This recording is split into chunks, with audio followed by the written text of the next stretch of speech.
Good morning everyone, ಎಲ್ಲರಿಗೂ ನಮಸ್ಕಾರ.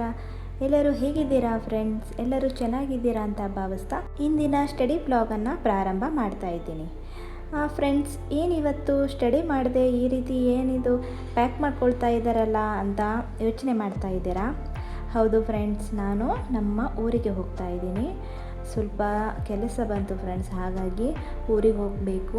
ಇವತ್ತು ಸಂಡೇ, ಇವತ್ತು ನೈಟು ಬಸ್ ಬುಕ್ ಮಾಡ್ಕೊಂಡಿದ್ದೀನಿ. ನೈಟು 9 ಗಂಟೆಗಿದೆ ಬಸ್ಸು, ಹಾಗಾಗಿ ಅಲ್ಲಿವರೆಗೂ ಎಲ್ಲ ಪ್ಯಾಕ್ ಮಾಡಿಕೊಂಡೆ. ಎಲ್ಲ ರೇಷನ್ಗಳಿತ್ತಲ್ಲ ಫ್ರೆಂಡ್ಸ್, ಅದನ್ನೆಲ್ಲ ಪ್ಯಾಕ್ ಮಾಡಿ ಆಂಟಿ ಮನೆ ಕೊಟ್ಟೆ.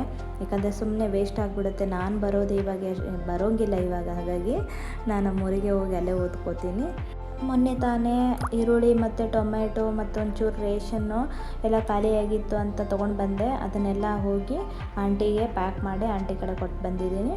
ಇವಾಗ ನನ್ನ ಬಟ್ಟೆ ಪುಸ್ತಕಗಳು ಎಲ್ಲನೂ ನನ್ನ ಟ್ರಾಲಿ ಬ್ಯಾಗಲ್ಲಿ ಒಂದಿಷ್ಟು ಸೈಡ್ ಬ್ಯಾಗೂ ಆಗಿದೆ, ಅವೆಲ್ಲ ಹಾಕ್ಕೊಂಡು ಹೋಗಬೇಕು ಫ್ರೆಂಡ್ಸ್. ಬುಕ್ಸ್ ಅಂತೂ ತೊಗೊಂಡು ಹೋಗಲೇಬೇಕಲ್ವ, ನನ್ನ ಜೊತೆನೇ ಅವು. ಎಲ್ಲಿ ಹೋಗ್ತೀನಿ ಅಲ್ಲಿ ನನ್ನ ಜೊತೆನೇ ಬರಲೇಬೇಕು ಅವು. ಹಾಗಾಗಿ ಇಲ್ಲಿಗಿಂತ ನಮ್ಮೂರಲ್ಲಿ ಜಾಸ್ತಿ ಬುಕ್ಸ್ ಅದಾವೆ ಫ್ರೆಂಡ್ಸ್. ನಾನು ಅಲ್ಲೇ ಜಾಸ್ತಿ ಓದ್ಕೊಳ್ಳೋಕ್ಕೂ ಅವಕಾಶ ಸಿಗುತ್ತೆ ಅಂತ ಹೋಗ್ತಾ ಇದ್ದೀನಿ.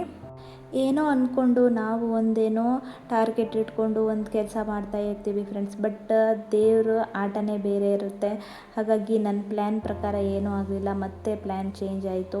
ಹಾಗಾಗಿ ಮತ್ತೆ ನಾನು ಊರಿಗೆ ಹೋಗಬೇಕಾಯಿತು. ಸ್ವಲ್ಪ ಕೆಲಸಗಳಿದ್ದಾವೆ ಫ್ರೆಂಡ್ಸ್, ಸಾಕಷ್ಟು ಕೆಲಸಗಳಿದ್ದಾವೆ ಊರಲ್ಲಿ. ಬಿಟ್ಟು ನಾನು ಇಲ್ಲಿ ಸಪ್ರೇಟಾಗಿ ಇದ್ದು ಅಭ್ಯಾಸ ಮಾಡ್ತೀನಿ ಅಂತಂದರೆ ಆಗಲ್ಲ. ನಮ್ಮ ಮನೆಯಲ್ಲಿ ಮಮ್ಮಿ ಒಬ್ಬರೇ ಇರ್ತಾರೆ, ಆ ತಂದೆ ಇಲ್ಲ ನನಗೆ. ಹಾಗಾಗಿ ಮನೆಯದ ಜವಾಬ್ದಾರಿ ಎಲ್ಲ ನನ್ನ ಮೇಲೆ ಇರೋದರಿಂದ ನಾನು ಮನೆ ನೋಡ್ಕೊಳ್ಳೇಬೇಕಾಗುತ್ತೆ. ಅದಕ್ಕೆ ಏನೋ ಮೈಂಡ್ ಫ್ರೀಯಾಗಿ ಸಪ್ರೇಟಾಗಿದ್ದು ಚೆನ್ನಾಗಿ ಓದ್ಕೋಬೋದು ಅಂತ ನಾನು ಪ್ಲ್ಯಾನ್ ಹಾಕ್ಕೊಂಡು ಬಂದೆ. ಬಟ್ ಅಲ್ಲಿ ಸಾಕಷ್ಟು ಸಮಸ್ಯೆಗಳಾಗ್ತಾ ಇದ್ದಾವೆ, ಹಾಗಾಗಿ ಊರಿಗೆ ಹೋಗಬೇಕಾಯಿತು. ಅಲ್ಲೇ ಇದ್ಕೊಂಡು ಸ್ಟಡಿ ಮಾಡ್ತೀನಿ ಫ್ರೆಂಡ್ಸ್. ಏನು ಮಾಡೋಕ್ಕಾಗಂಗಿಲ್ಲ, ದೇವ್ರು ಹೆಂಗೆ ದಾರಿ ತೋರಿಸ್ತಾ ನಾನು ಹೋಗಬೇಕಾಗತ್ತಲ್ವ. ಹಾಗಾಗಿ ಕೆಲವೊಮ್ಮೆ ನಾವು ಒಂದು ಪ್ಲ್ಯಾನ್ ಮಾಡಿಕೊಂಡು ಮುಂದೆ ಹೋಗ್ತೀವಿ. ನಾನು ಕೂಡ ಓದಿಗೆ ಅಂತ ನಮ್ಮ ಊರು ಬಿಟ್ಟು ಬೇರೆ ಊರಿಗೆ ಬಂದಿದ್ದೆ. ಇಲ್ಲಿ ನೆಮ್ಮದಿಯಾಗಿ ಓದಿ ನನ್ನ ಗುರಿ ಮುಟ್ಟಬೇಕು ಅನ್ನೋದು ನನ್ನ ಪ್ಲ್ಯಾನ್ ಆಗಿತ್ತು. ಆದರೆ ಜೀವನ ಯಾವಾಗಲೂ ನಮ್ಮ ಪ್ಲ್ಯಾನ್ ಪ್ರಕಾರ ನಡೆಯೋದಿಲ್ಲ. ದೇವರನ್ನೋನು ಇದಾನಲ್ಲ ಫ್ರೆಂಡ್ಸ್, ಅವನು ಸುಮ್ಮನೆ ಯಾವತ್ತೂ ಕೊಡೋದಿಲ್ಲ. ಏನಾದರೂ ಸಮಸ್ಯೆಗಳನ್ನು ತಂದು ನಮ್ಮ ಪ್ಲ್ಯಾನನ್ನು ಹಾಳು ಮಾಡೋದೇ ಅವನ ಕೆಲಸ. ನೋಡೋಣ ಫ್ರೆಂಡ್ಸ್ ಏನು ಮಾಡ್ತಾನೆ, ಅವನು ಹೆಂಗೆ ದಾರಿ ತೋರಿಸ್ತಾನೆ ಹಂಗೆ ಹೋಗ್ತಾ ಇದ್ದೀನಿ ಅಷ್ಟೇ. ನಾನು ಮನೆಯಲ್ಲಿ ಅನಿವಾರ್ಯ ಸಮಸ್ಯೆಗಳು ಬಂದಿರೋ ಕಾರಣ ನಾನು ಮತ್ತೆ ನಮ್ಮ ಊರಿಗೆ ವಾಪಸ್ ಹೋಗ್ತಾ ಇದ್ದೀನಿ. ಮೊದಲಿಗೆ ತುಂಬ ಬೇಸರ ಆಯಿತು. ಸ್ಟಾರ್ಟಿಂಗ್ ನಾನು ಕೇಳಿದ ತಕ್ಷಣ ಮಮ್ಮಿ ಕಾಲ್ ಮಾಡಿ ಹೇಳಿದರು ಬಂದುಬಿಡು ಅಂತ. ಕೇಳಿದಾಗ ತುಂಬಾ ಬೇಜಾರಾಯಿತು. ನನ್ನ ಪ್ಲ್ಯಾನ್ ಎಲ್ಲ ಹಾಳಾಯ್ತಲ್ಲ ಅನಿಸ್ತು. ಆದರೆ ನಂತರ ಏನೋ ವಿಷಯವನ್ನು ಅರ್ಥ ಆಯಿತು. ಏನು ಮಾಡೋಕ್ಕಾಗಲ್ಲ, ಜಾಗ ಬದಲಾದರೆ ಕನಸು ಬದಲಾಗೋದಿಲ್ಲ, ಪರಿಸ್ಥಿತಿ ಬದಲಾದರೆ ಗುರಿ ಬದಲಾಗೋದಿಲ್ಲ ಅಂತ ಅನ್ನಿಸ್ತು. ಆದ್ದರಿಂದ ಈಗ ಎಲ್ಲಿದ್ದರೂ ಯಾವ ಪರಿಸ್ಥಿತಿಯಲ್ಲಿದ್ದರೂ ನನ್ನ ಕನಸಿಗಾಗಿ ಮತ್ತೆ ಓದನ್ನು ಮುಂದುವರಿಸುತ್ತಿದ್ದೇನೆ. ಕೆಲವೊಮ್ಮೆ ಪ್ಲ್ಯಾನ್ ಬದಲಾಗಬಹುದು, ಆದರೆ ನಮ್ಮ ಪ್ರಯತ್ನ ಮಾತ್ರ ನಿಲ್ಲಬಾರ್ದು ಅಲ್ವಾ friends.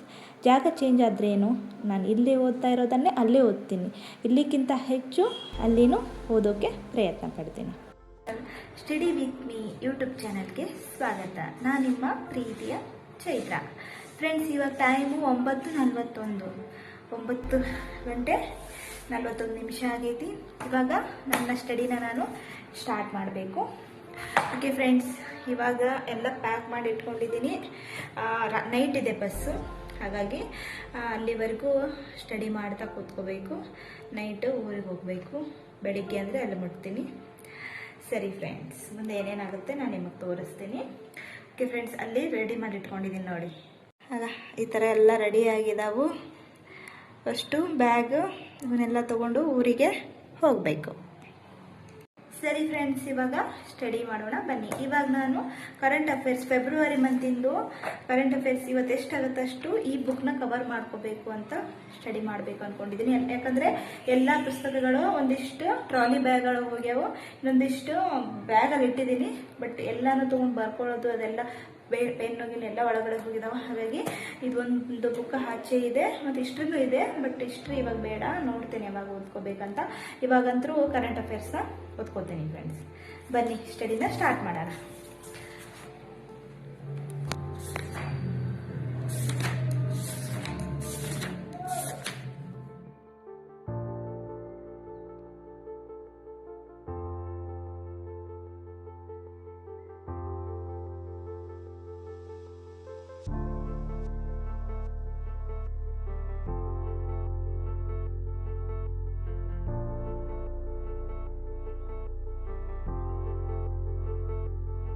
A few moments later.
Okay